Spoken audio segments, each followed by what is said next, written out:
شخص جان بوجھ کے اس نیت سے آیا تھا کہ اس نے لڑائی کرنی ہے یا بدتمیزی کرنی ہے، کیونکہ ان کے پاس کوئی ریزننگ اور لاجک تو ہوتی نہیں ہے۔ جس شخص کے پاس کوئی ریزننگ نہیں ہوگی، یا وہ پھر گالی دے گا یا وہ ہاتھا پائی کرے گا۔ تو ہم ان چیزوں پہ بلیو نہیں کرتے، ہم بلیو کرتے ہیں قانون پہ، ہم بلیو کرتے ہیں پرنسپلز پہ، ہم بلیو کرتے ہیں آئین اور قانون کی حکمرانی پہ۔ ہم نے وہاں بات کی بڑی سمپل، بھائی دیکھو اس وقت آئین پریکٹیکلی معطل ہو چکا ہے، بنیادی حقوق معطل ہو چکے ہیں، پورے پاکستان میں تمام سیاسی جماعتوں کو جلسے اور کنونشنز کرنے کی اجازت ہے سوائے پی ٹی آئی کے۔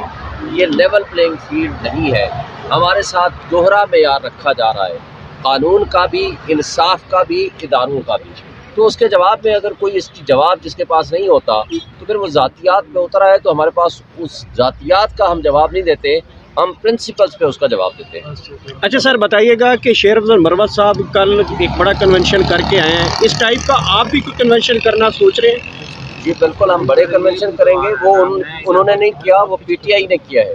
پی ٹی آئی کر رہی ہے، اور کے پی میں ابھی تک پراپرلی ہمیں اجازت نہیں ملی، لیکن پشاور ہائی کورٹ کو سلام ہم پیش کرتے ہیں کہ پشاور ہائی کورٹ نے بڑے اچھے فیصلے کیے ہیں، اور کانٹیمپٹ آف کورٹ میں بھی ان کو بلایا ہے کہ جب پشاور ہائی کورٹ نے فیصلے کر دیے ہیں تو بردان اور سوات میں ہمارے لوگوں کے خلاف مقدمات درج کیے گئے، کرک میں ہمارے لوگوں کو سیدھی گولیاں ماری گئیں، اور ابھی تک پراپرلی پولیس تعاون نہیں کر رہی قانون اور آئین کے مطابق ہمیں جلسے اور ورکرز کنونشن کرنے کی، اور انشاءاللہ تعالی اس کے اوپر یہ زیادہ دیر کے لیے ہنڈرنس کریٹ نہیں کر سکیں گے۔ پورے پاکستان میں انشاءاللہ ہمارے جلسے بھی ہوں گے، پروگرام بھی ہوں گے، اور عوام آج 90% عمران خان اور پی ٹی آئی کے ساتھ کھڑی ہے، تو عمران خان کی آواز کے ساتھ جو آواز لگائے گا عوام اس کا ساتھ دے گی۔ اچھا سر، بتائیے گا کہ ایک خبر گردش کر رہی ہے کہ سائفر کیس میں عمران خان کو 15 دسمبر تک سزا ہو سکتی ہے، تو یہ اگر سزا ہوتی ہے تو خان صاحب تو الیکشن بھی نہیں لڑ پائیں گے؟ دیکھیں، جو سائفر والا مقدمہ ہے اٹ سیلف یہ غلامی کی بدترین مثال قائم کرنے کے مترادف ہے۔ سائفر کے کیس میں ہے کیا؟ یہ ادروائز بھی بیلیبل افینس ہے، اور میں ہوپ رکھتا ہوں کہ اگلے ہفتے تک انشاءاللہ کیس لگ جائے گا اور ان کی ضمانت ہو جانی ہے۔ اس لیے جب اس میں ضمانت ہو جانی ہے تو باقی تو کوئی کیس سیریس کیس ہے ہی نہیں۔ اور اس کیس کے متعلق میں ایک بات بتا دوں، آلریڈی سپریم کورٹ اس میں ڈکلیئر کر چکی ہے، جو نیشنل سیکورٹی کمیٹی کے منٹس سے اس کو جاری کر چکی ہے، اس میں لکھا ہوا ہے کہ انٹرفیرنس ہوئی ہے،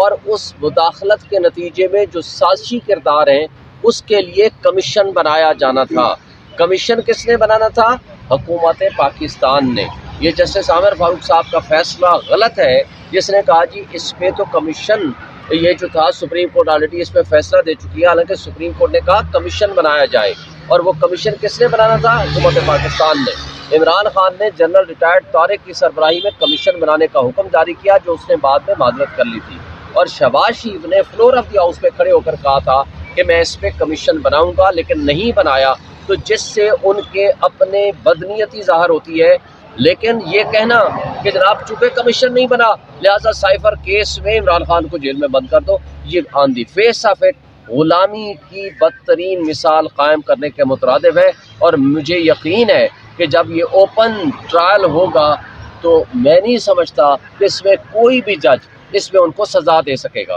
اچھا سر، بتائیے گا کہ 30 کے قریب جو ہے وہ باپ پارٹی جو ہے وہ نواز شریف کے ساتھ الحاق کر چکی ہے۔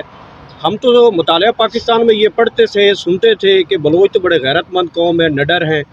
وہ تو نواز شریف کے ساتھ الحاق کر گئے ہیں، آپ کے ساتھ بھی کوئی اسی طرح کی کوئی جماعتیں الحاق کرنے جا رہی ہیں؟ کیا باپ پارٹی باپ کے احکامات پہ چل رہی ہے؟ یہ بھی ساتھ دیکھیں، باپ کے متعلق اس کے باپ سے پوچھا جائے۔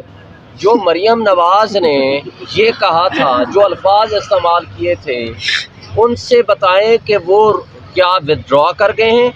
کیا، یا باپ کے باپ کے ساتھ ان کی کوئی گٹھ جوڑ ہو چکی ہے۔